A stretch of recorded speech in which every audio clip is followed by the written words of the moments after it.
Amigos oyentes de Radio Bolivariana, sean bienvenidos a esta nueva emisión del programa La Otra Historia con el profesor José Guillermo Ángel Memo Ángel.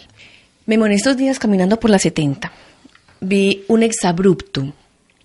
Hay un restaurante que tiene como si fuera una cosa muy interesante, muy chistosa, muy jocosa, muy no sé qué. La palabra bienvenido, pero escrita la primera con V, antes de la segunda V tiene una M, no una N, y esa segunda V no es una V, sino que es una B, es decir, con una ortografía completamente horrorosa. Yo no sé por qué la gente últimamente no le presta atención a la ortografía, le parece que es lo mismo escribirlo con tilde, sin tilde, es lo mismo decir mamá que mamá, es lo mismo decir papá que papá. No tienen en cuenta lo importante que es la ortografía.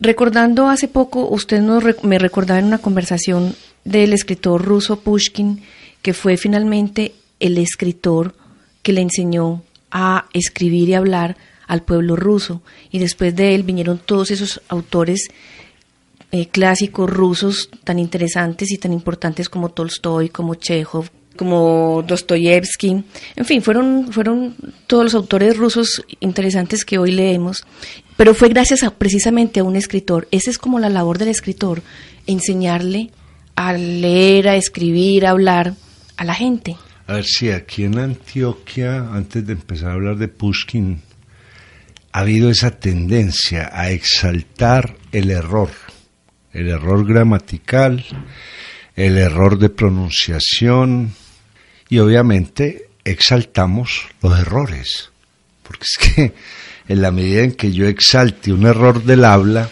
estoy exaltando un error del mundo, porque las palabras nombran el mundo. Claro. Y eso hay que tenerlo en cuenta, y no solamente en ese restaurante que usted vio, sino en un montón de negocios donde se cree que la antioqueñidad es el error, y eso de alguna forma afecta no solo la estima de las personas, sino también su capacidad de ir más allá.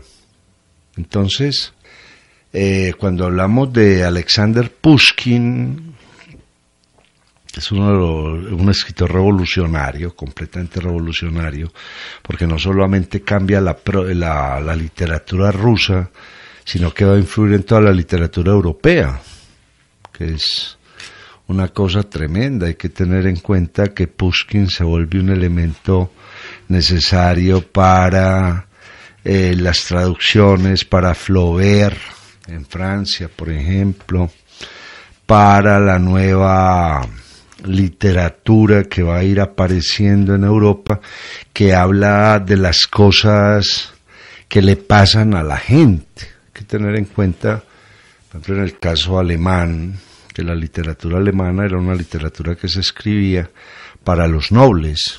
Entonces los nobles querían que les hablaran de mitología, que les hablaran de orígenes mágicos, pero no había una literatura clara. Y es evidente, pues, como la literatura alemana logra ser una gran literatura es a través de los judíos, ¿cierto? Sin descartar a Thomas Mann y a grandes escritores, pero son los judíos los que empiezan a hablar de la gente, de las ciudades, de las calles, etcétera, etcétera. Por eso después van a haber unos novelistas como Alfred Döblin, como Leon Feuchtwanger, o sea, un montón de gente que va a enmarcar lo que es el lenguaje y de cómo la gente va a aprender a hablar correctamente utilizando las palabras cotidianas, porque las palabras cotidianas no son las palabras vulgares, son las que tocan con lo cotidiano, con los que tocan con una comida, con una salida, con un viaje en barco. Me acuerdo leyéndome las crónicas de América de Dickens, esa sencillez con que este hombre es capaz de narrar una tormenta en el mar, a tal punto que uno queda mareado después de leer porque lo que está diciendo se entiende, porque llega a clarificar de tal manera la prosa, porque es sencilla, porque es breve, porque es concisa. Esas son las tres palabras claves: sencillez, concisión y brevedad. Esos son los grandes escritores. ¿Cierto? Nosotros hasta el siglo XVIII veníamos, por eso mucha gente no lee y le tiene miedo a leer, se venía manejando una literatura muy florida que hablaba de las artes, donde, como dice el mismo Pushkin, para hablar de la amistad había que hablar de aquel sentimiento que inflama la llama de los sentidos, no sé qué, sin entrar a definir claramente qué era la amistad. Entonces se creaban unas metáforas tremendas, y esas metáforas hacían que el lector se perdiera en lo que le estaban diciendo. Por eso Pushkin va a empezar primero a ser muy llano, va a utilizar frases muy cortas y va a ser, en lugar de metáforas, utilizar comparaciones para que el otro, a partir de la lectura, pudiera tener imágenes en la cabeza.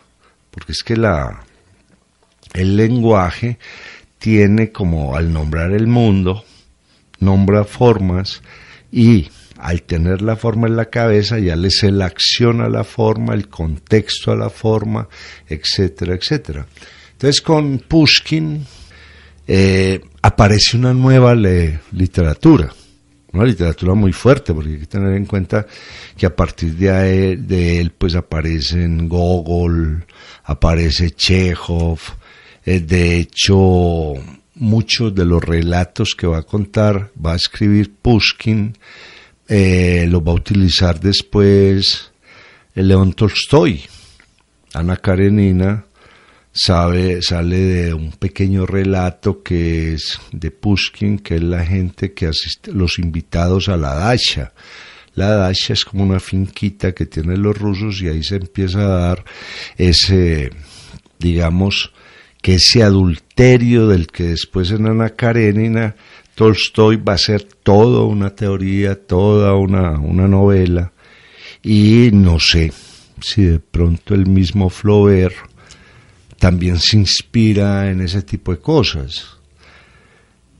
A ver, Pushkin, primero que todo, es una mezcla, porque los grandes pensadores por lo común nacen de mezclas culturales o raciales.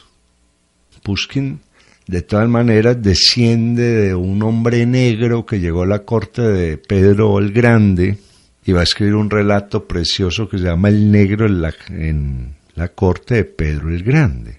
Un abisinio que llega allá, y las señoras de la corte rusa pues son señoras como muy contentas, muy alegres, y este hombre pues hace carrera entre ellas, y de ahí sale Pushkin. Además no le va a dar miedo contar sus orígenes para encontrar en esos orígenes más historias que contar. Es que ahí es donde viene una cosa interesante. Por eso Pushkin se va a convertir en un momento dado en una persona que idolatran en Rusia, porque él asume la poesía para demostrar que sabe escribir de acuerdo a los cánones que existían hasta ese momento, pero rompe con esa poesía. Él le da por hacer obras de teatro en verso libre y por escribir poemas épicos para darle a los rusos un origen mitológico, que es interesante, no a la clase alta rusa, sino a los rusos, darles un origen mitológico. De hecho, ¿qué serían los griegos sin Homero o sin el origen mitológico? Nada. Por eso cuando se habla de una cultura o se va a trabajar una cultura, se habla de los mitos fundacionales, sobre qué hecho o acontecimiento anormal o mágico se da el nacimiento de esa cultura, que es muy particular. Por ejemplo, nosotros lo tenemos en Antioquia, nosotros aparte de que hay hombres como Luis Fernando Macías, que han escrito sobre la flor del Lilolá, doña Rocío Vélez de Piedrahíta, cosas muy bellas que rescatan una leyenda indígena, pero ese no es el mito fundacional de los antioqueños. Eso era una leyenda que había entre los aburraes. Entonces lo que hace Pushkin es, a ver, nosotros, ¿quiénes somos los rusos? Hay que tener en cuenta que los rusos en 1492 eran una horda de tribus bárbaras que logran ser cohesionadas a través de alguien que se llama Iván el Terrible. Entonces ya uno supondrá quién era Iván. Y estamos hablando de 1492, cuando aparece Iván el Terrible. Ya los rusos habían tenido algún pequeño contacto con la cultura y con el cristianismo a partir del fraile Cirilo, que es el que hace el abecedario ruso. Hay 33 sonidos, logra graficar 33 sonidos y logra o alcanza a diseñar un abecedario donde lo latino se mezcla con lo griego, donde él mismo se inventa palabras, letras, pero es interesante, o sea, ya había una base, y con la base de esos sonidos, que eran propios de las gargantas de los rusos, porque los sonidos son culturales. Por eso a veces aprender otro idioma nos cuesta tanto cuando tenemos que producir un sonido que no es el de nuestra cultura, no son los ruidos de nuestra cultura, no son los espacios sonoros que nos rodean. Que hace poquito, hablando con un estudiante que me está haciendo un trabajo muy lindo sobre el tiple, que era un tiplero, alguien que salía a copiar ruidos de pájaros.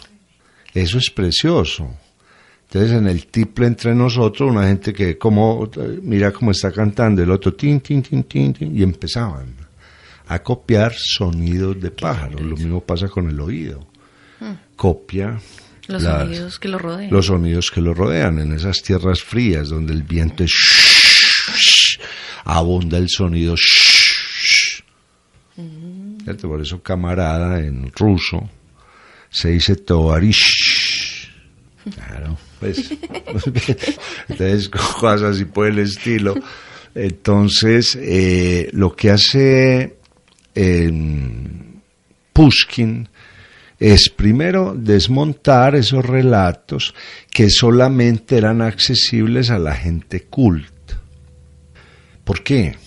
Él hace un trabajo igual al que hicieron los árabes con las 1000 noches y una noche. O sea, el pueblo se educa, las personas llanas se educan a través de los relatos. Ahora, si el relato está bien contado, si las palabras son bien usadas, bien pronunciadas, el otro aprende. Esta es una de las cosas gloriosas que tienen las 1000 noches y una noche. Un montón de gente que detenía la caravana para poder dormir, descansar, hacían una hoguera, y otro se sentaba a contar historias, relatos. Y a partir de ese relato se enteraban de la geografía, de los grupos humanos, de las partes mágicas, de cómo resolver algo a través de la razón, etcétera, etcétera.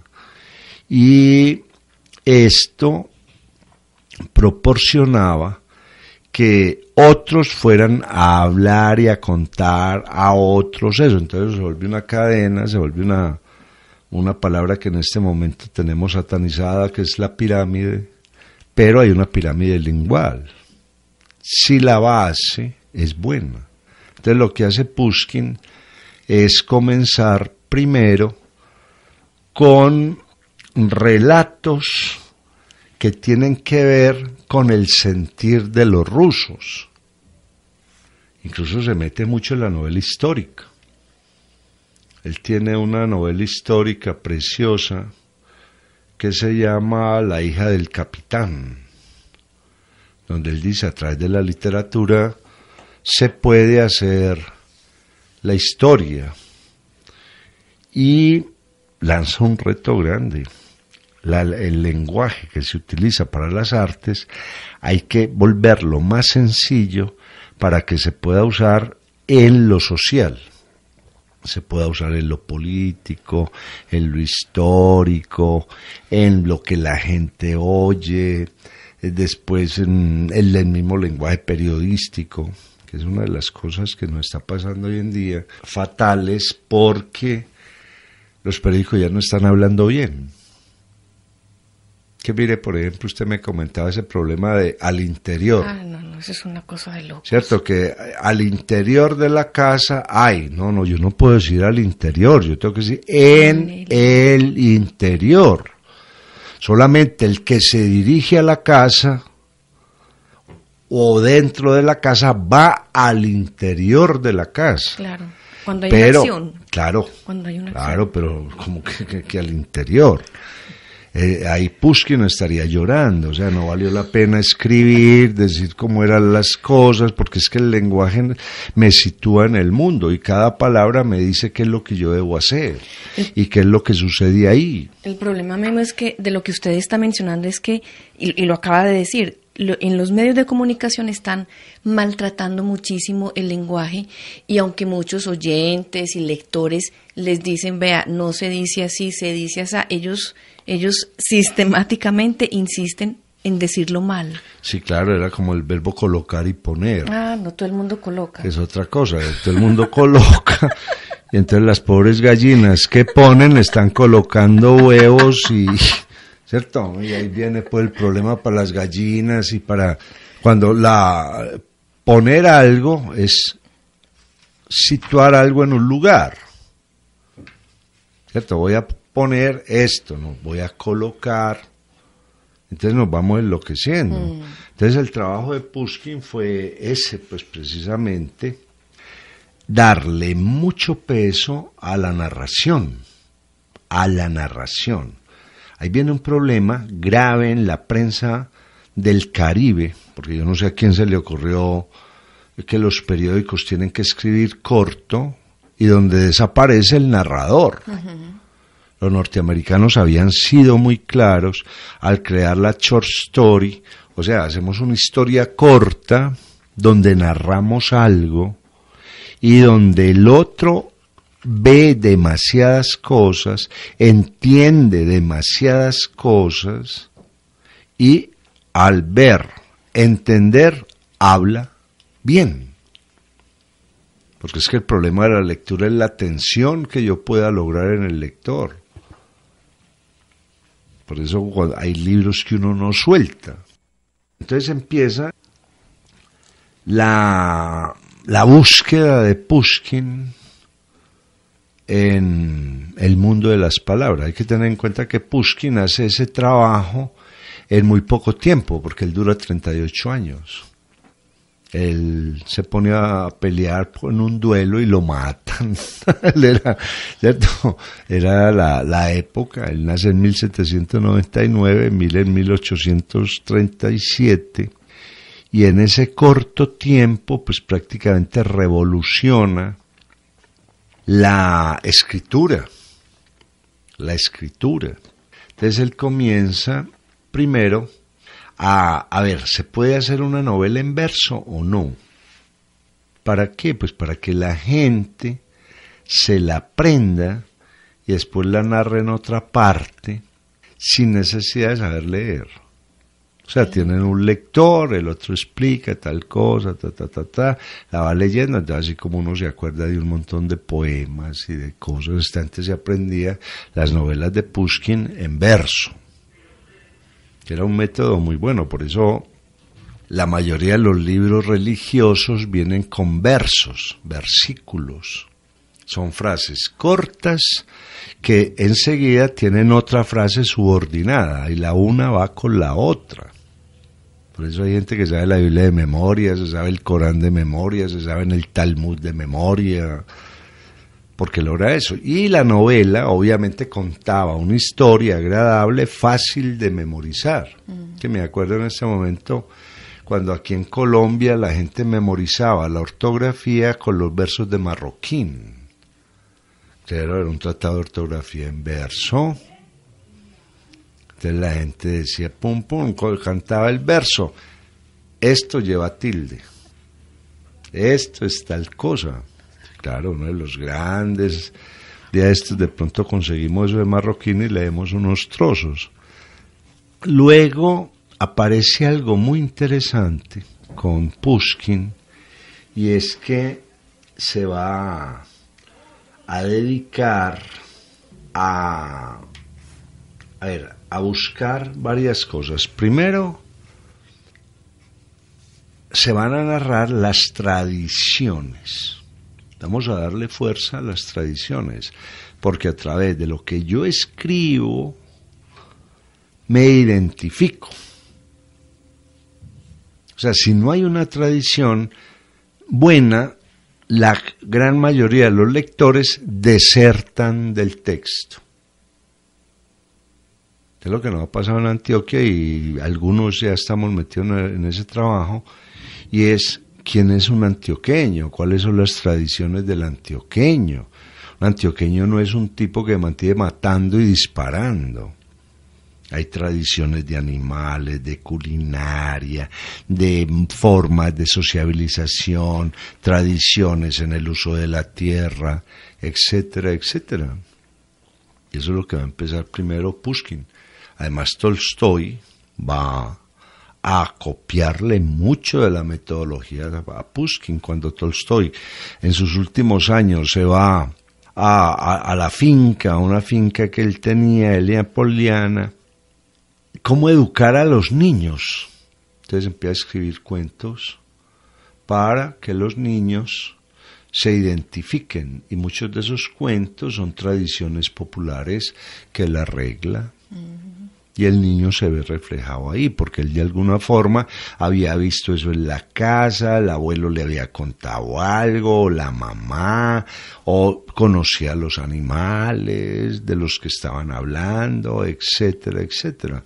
Entonces con Pushkin aparece lo tradicional de la masa popular, para no seguir cometiendo el error que se venía cometiendo de solamente cantarle a los más educados. O sea, como quien dice, toma las historias populares y las narra en un lenguaje no muy elevado, claro, pero en un lenguaje correcto. No, es que ni siquiera era el lenguaje. Él ha sido famoso por la frase lacónica.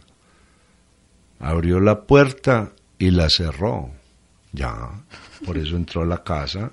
Incluso para la época, pues muchos van a decir: así no se escribe. No, es que él no jugaba con las palabras, él simplemente describía con las palabras más simples, que son las que nombran debidamente. Aquí lo hemos dicho en muchos programas, nombrar no es utilizar palabras raras, es utilizar las palabras adecuadas. Entonces yo veo a una estudiante de las nuestras en la universidad. ¿Esa estudiante es una hembrita? No, eso no está claro, porque todas las especies animales tienen su hembra. Eso era pues una propuesta que hacía Maimónides hacía mucho tiempo. ¿Es una mujer? Pues más o menos. Pero es que hay mujeres de 6 años que se llaman niñas, hay mujeres de 80 años que se llaman ancianas, hay mujeres de 50 años que son mujeres maduras. ¿Usted cuántos años tiene? 18, entonces usted es una muchacha. Esa es la palabra correcta, para no equivocarme.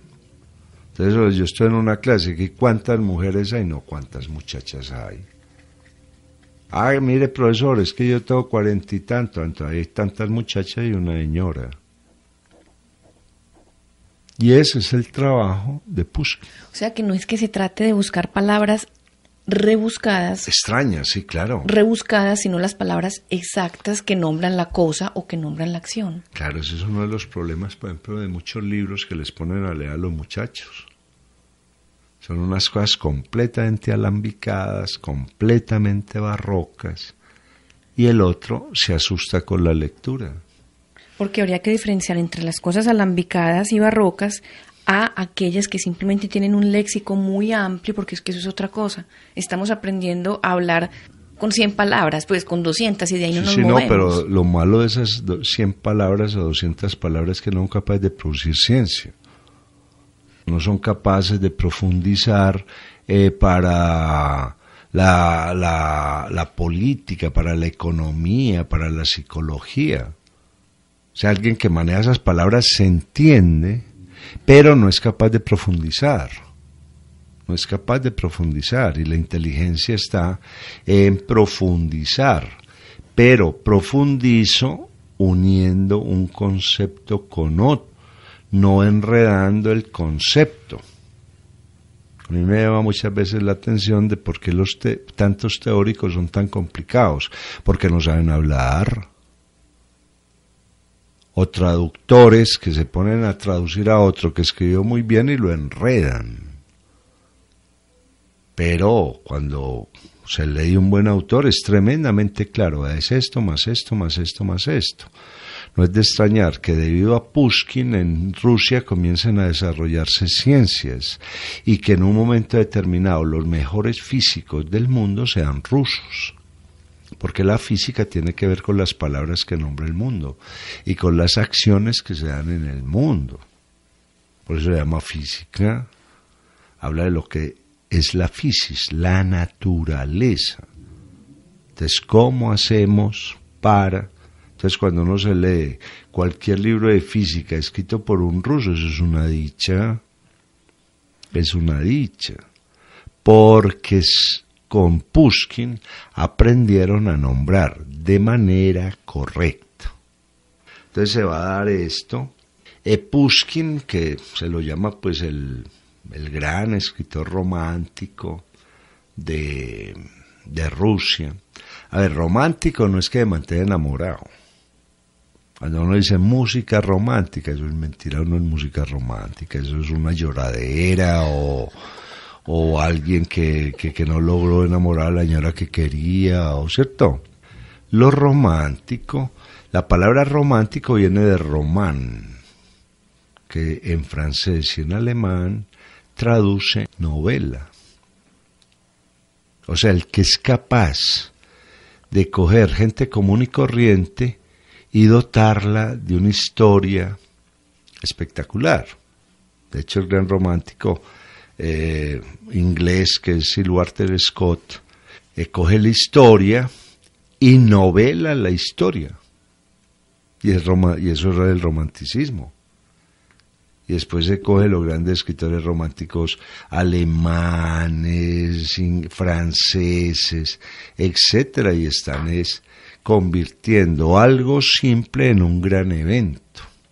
Pero lo más interesante en el caso de Pushkin es que él trata de escribir una prosa que se pueda volver oratoria, o sea, que emocione de tal forma al lector que se apodere de las palabras y le dé el tono debido a la palabra. Alguna vez hablábamos de cómo nosotros no sabemos leer. Nosotros simplemente cogemos un texto y nos vamos planos. A los textos nosotros, debido a la educación que recibimos, no les hacemos dramaturgia. Es que un texto, una novela, está cargada de dramaturgia. Cuando una cosa es leer una descripción, una cosa es leer una opinión y otra cosa es leer un diálogo. El diálogo tiene tono. Claro. Por eso hay tan pocos buenos lectores en voz alta entre nosotros, porque no le hacemos la dramaturgia. Entonces lo que va a hacer Pushkin es escribir textos con dramaturgia. Esto se lee para que usted viva lo que está diciendo. Para que si usted le lee un texto al otro, el otro no oiga palabras, sino que vea una obra de teatro. Es que ahí vienen los retos de los grandes escritores. Que un texto se prueba siendo leído en voz alta. Y si la gente duerme, los mató, ahí no había nada, por más que diga usted que eso es espectacular, ¿cierto? Entonces aparece esa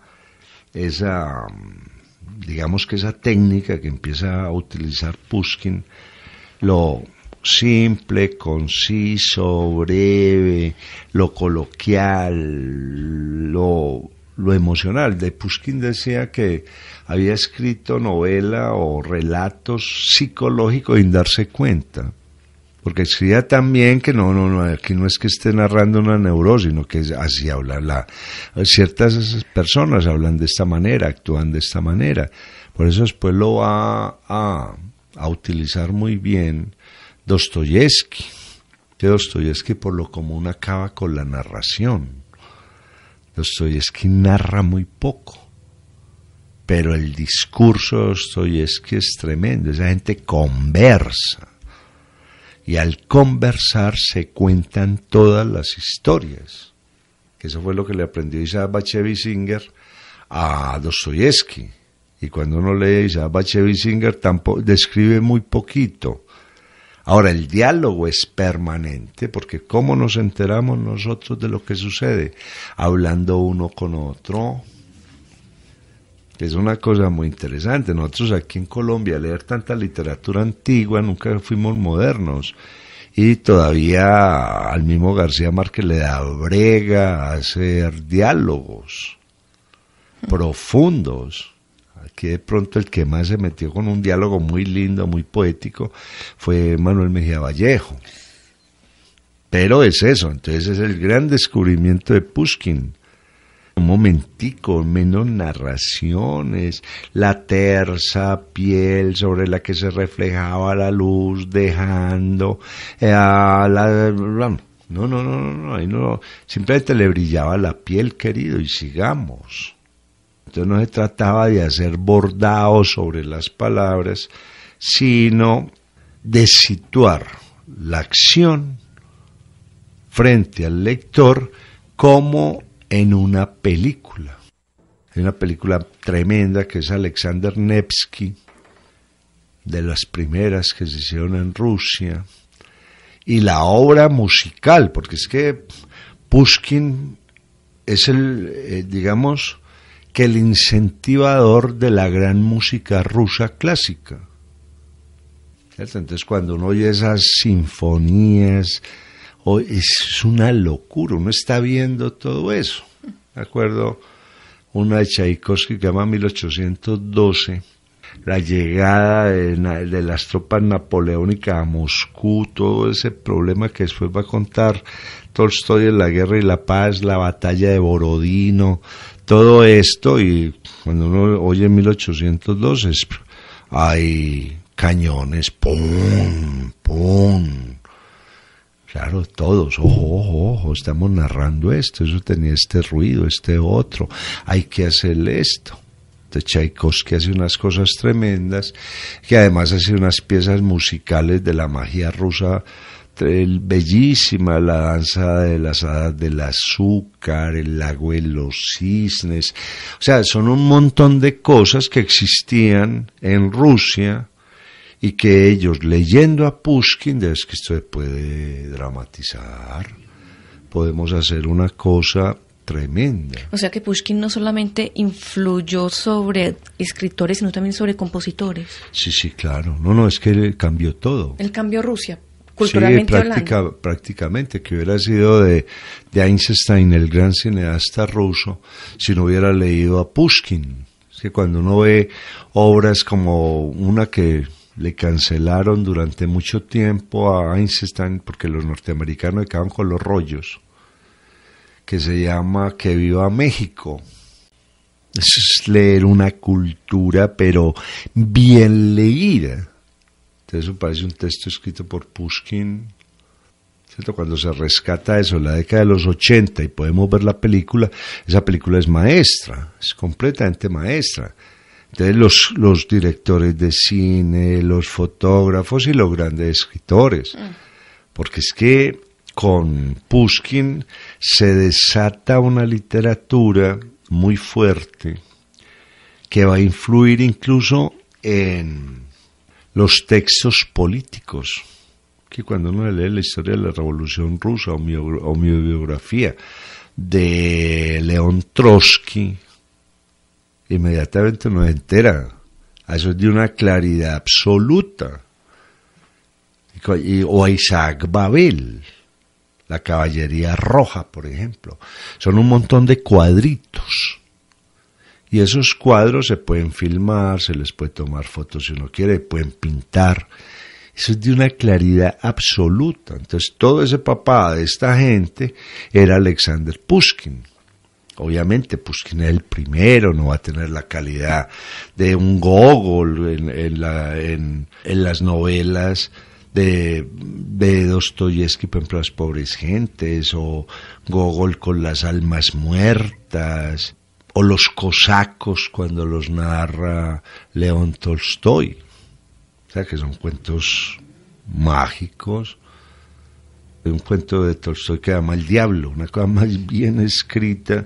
Entonces, esa es la herencia de Pushkin.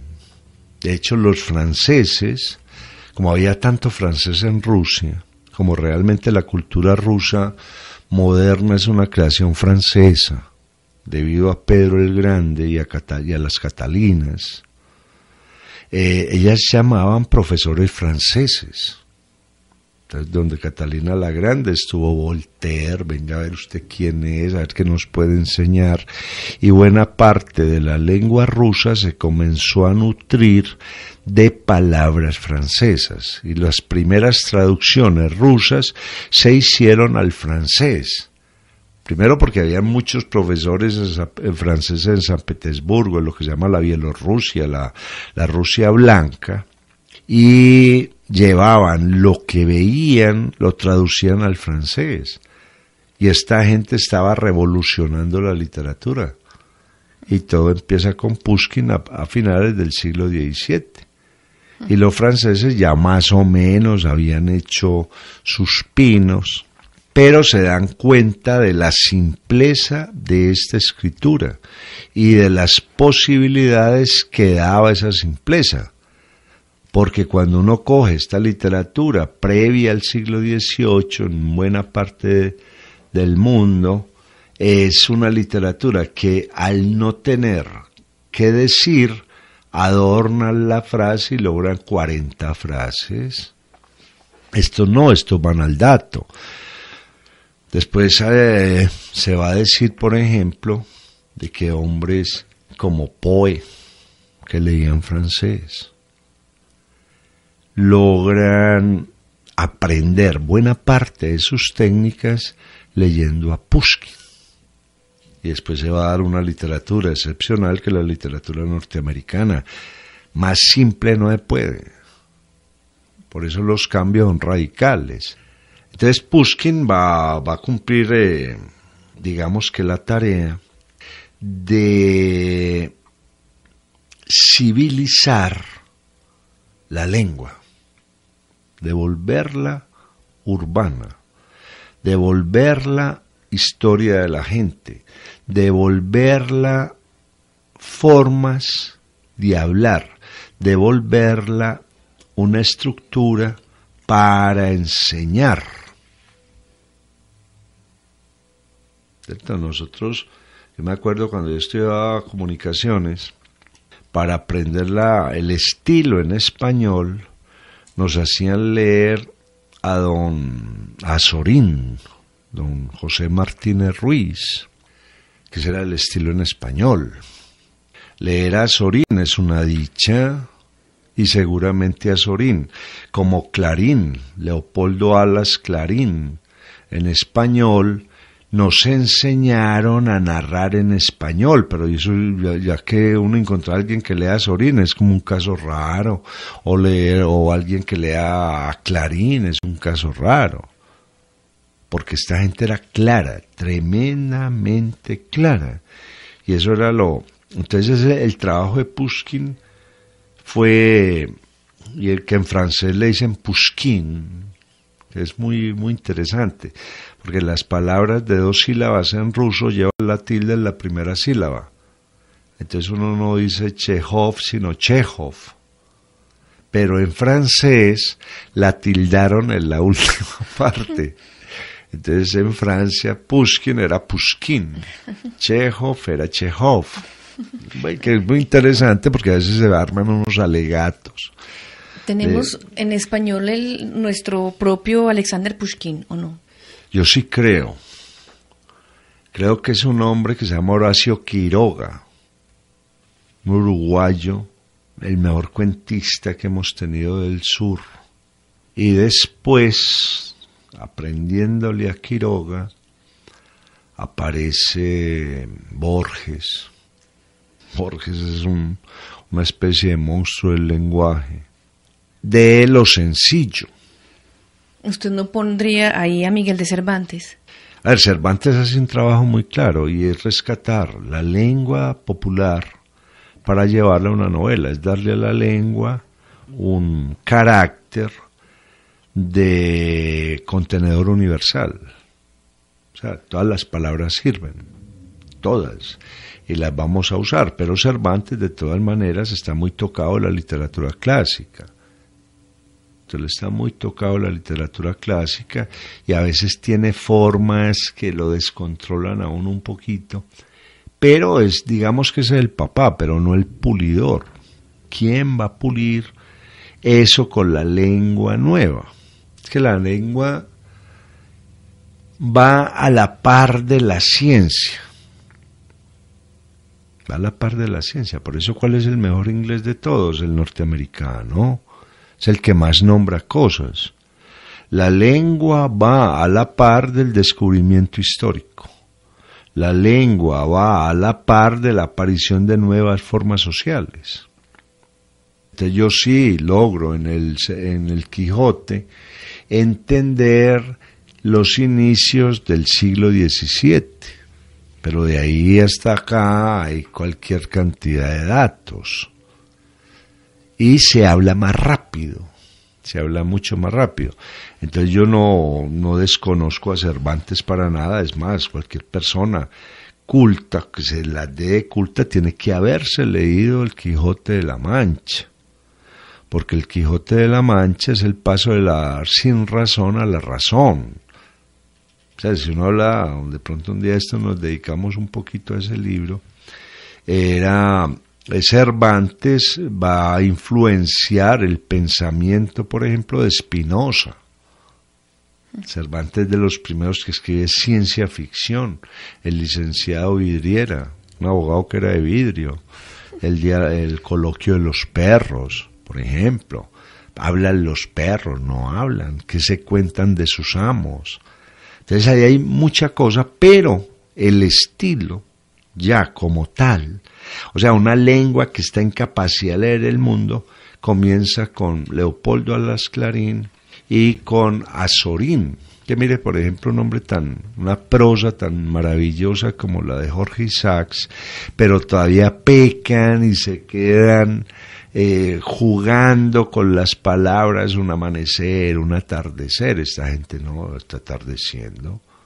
Entonces, me acuerdo alguna vez que esto lo contaba Reinaldo Spitaleta, que un estudiante del taller de Manuel Mejía Vallejo empezaba un relato de esta manera: era de noche y sin embargo llovía.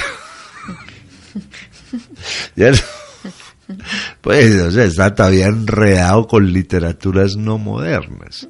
Entonces, la literatura moderna rusa, la forma de hablar, una literatura que le sirvió, vuelvo y repito, que le sirve a la física, a la química, a la política, a la psicología, al relato, al teatro, al cine, a la fotografía. Ahí sí hay una función total del lenguaje.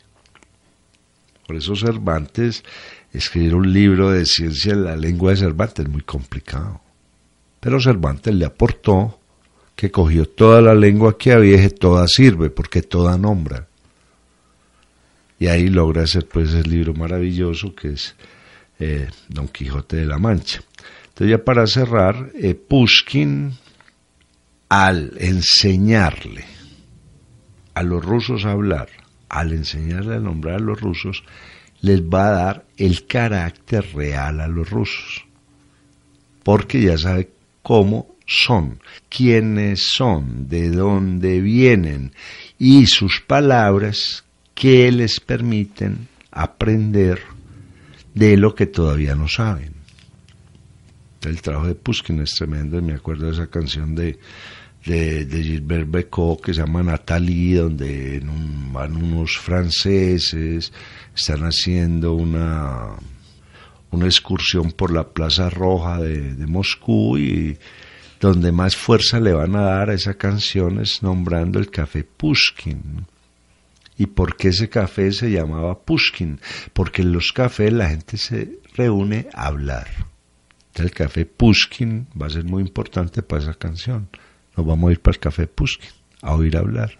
Así hemos llegado al final del programa La Otra Historia con el profesor José Guillermo Ángel, Memo Ángel, quien en esta ocasión ha hablado sobre el escritor ruso Alexander Pushkin.